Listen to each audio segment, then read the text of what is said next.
જે કઈ માગણી છે, લોકોની માગણી છે એ લવ મેરેજ અને ખાસ કરીને બેન દીકરી કઈ રીતે સુરક્ષિત રહે એ માટે મેં પણ માગણી કરેલી, બીજા ઘણા બધા ગૃહના સભ્યશ્રીઓએ માગણી કરેલી કે આપણી સંસ્કૃતિ પ્રમાણે કોઈ પણ દીકરીની જાન એના સાસરા પક્ષમાંથી દીકરીના પિતાને ઘરે લઈને આવે, એવી જ રીતે આજે તમામ ધારાસભ્યશ્રીઓએ માગણી એ બાબતની કરી કે કોઈ પણ ધર્મની, કોઈ પણ સમાજની દીકરી લવ મેરેજ કરે એનાથી કોઈ વાંધો ના હોઈ શકે, કોઈ પણ યુવક કરે એની સાથે પણ વાંધો ના હોઈ શકે,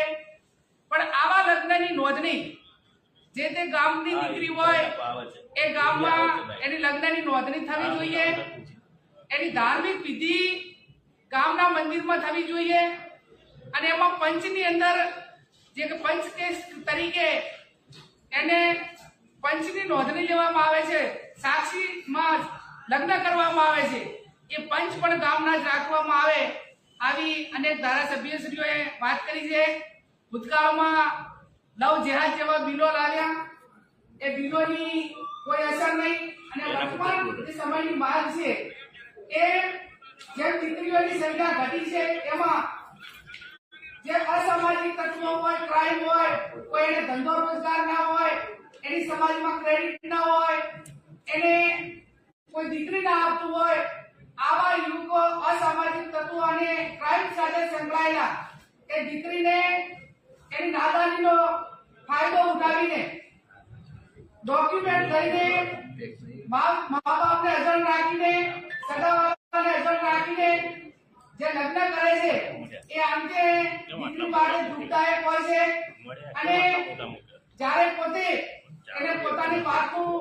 ભાન થાય અને જ્યારે તકલીફ થાય ત્યારે 100% પસ્તાવો કરતી હોય છે, પણ એ ટાઈમે એના હાથની વાત રહેતી નથી। કોઈ પણ સમાજ હોય, કોઈ પણ પરિવાર હોય, એની 3-4 પેઢીઓ ઘસાય ત્યારે ક્રેડિટ એ પરિવાર મોભાદાર બનતો હોય છે અને જ્યારે આવો માણસ કોઈ અસામાજિક તત્વ જેની કોઈ ક્રેડિટ નથી, આવો માણસ દીકરીને બોલાવીને દાદાજીનો લાભ લઈને